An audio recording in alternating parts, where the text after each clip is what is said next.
welcome to Coast Reviews. You suggested I review it, and welcome back to the Friday the 13th franchise review. Today we are going downhill with this as we take a look at Friday the 13th, Part 8, Jason Takes Manhattan.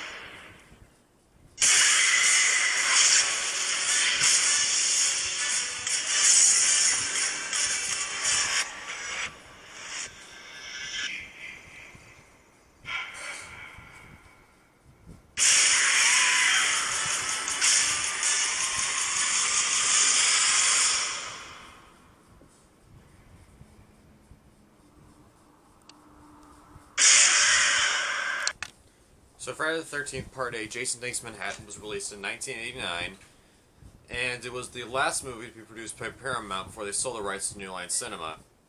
Because, man, did this film backfire hard. The idea of this movie is that the producers decided that Jason's been in the woods for 7 movies. Can we get Jason out of the woods, like a city? And they decided New York City. Sounds pretty good. Imagine all the shit Jason can get into in New York City. Well... It begins with a guy and a girl on a boat. The guy happens to be telling his girlfriend the legend of Jason, and while they're on the boat, their anchor hits a wire which electrocutes Jason, bringing him back to life, just like in Part 6. The guy has a hockey mask and uses that to scare his girlfriend. Then the real Jason shows up, takes the mask, and gets right back to business, hacking up teenagers. Jason then navigates the boat to the ocean. A little time figuring out how that works, how Crystal Lake is now connected to the ocean, where a group of college students are taking a cruise to New York City. So that explains Jason gets to New York. He couldn't just pop out of a sewer cover. No. He has to hop on a cruise ship to New York, which takes about an hour. I'm not kidding. It takes an hour in the movie before Jason actually gets to New York City. But there is a logical reason for that, and the main reason is budget.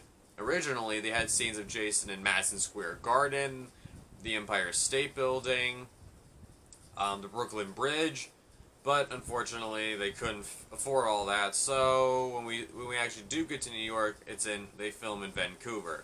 Apparently, the same thing was used for Jackie Chan in one of his movies. I guess because Vancouver looks like New York. I don't know. But anyway, obviously, this film is not very good, considering it's false advertising.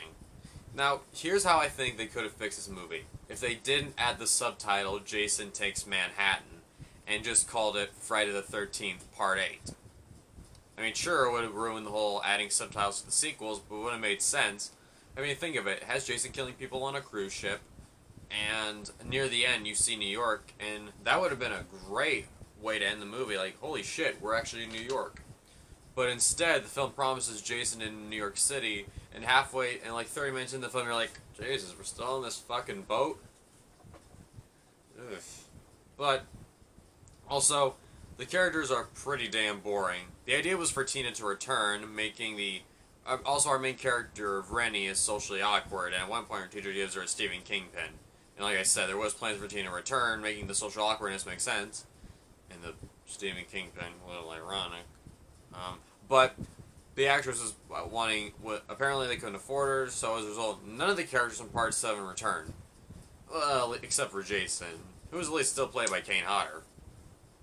Also, for why Jason is hopping aboard this cruise ship to kill these people doesn't make any sense, but according to, I call him Crazy Ralph Jr., they're the last ones. Like, what was the fucking Nightmare on Elm Street franchise?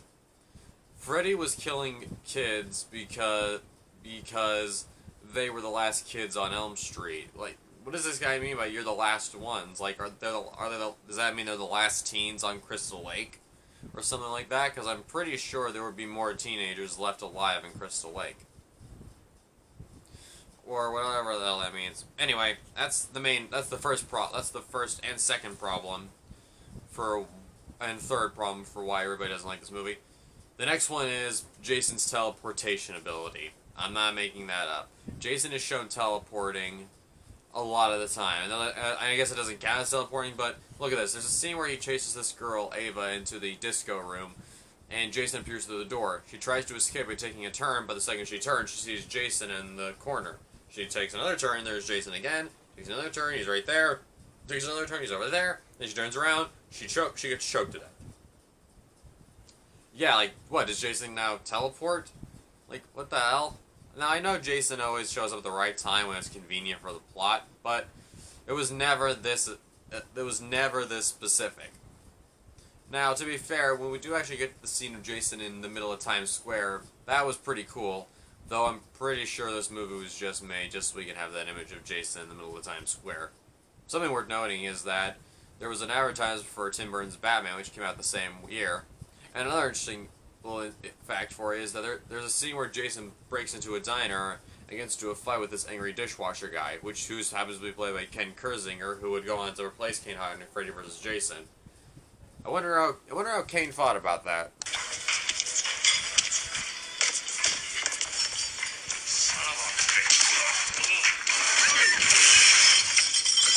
I think he took it well.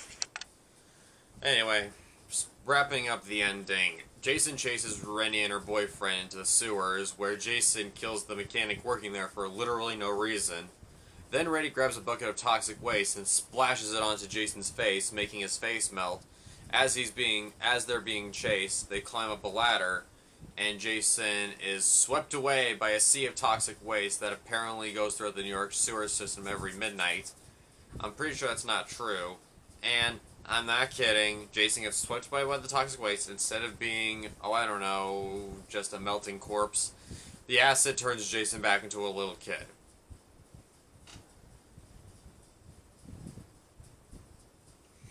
Who wrote the ending to this movie? Anyway, Jason Takes Manhattan is probably one of the worst movies in the Friday the 13th series. It was the first film to realize we were on a shit track. Unfortunately, the next movie makes that very clear. Until then, I'm Cody the Reviewer, and welcome to New York, motherfuckers.